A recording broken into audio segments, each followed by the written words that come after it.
Yo, yanımdadır. Topta değil. Evet, o güzel. Gelmiyor. Yok.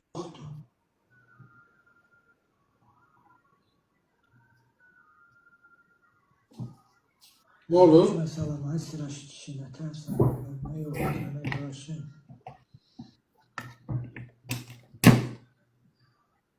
Razine var, razine var. Gecesi gündüzü yok de.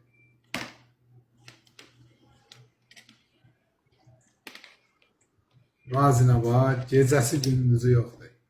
İndi hansı temanı çıxardasın? Beğenirsen, ağırsan, benim canımı açırsan özüne sıra işi. Gecesi gündüzü yok. Razı geldi bak. Bir kasıp kasıp etine geçecek.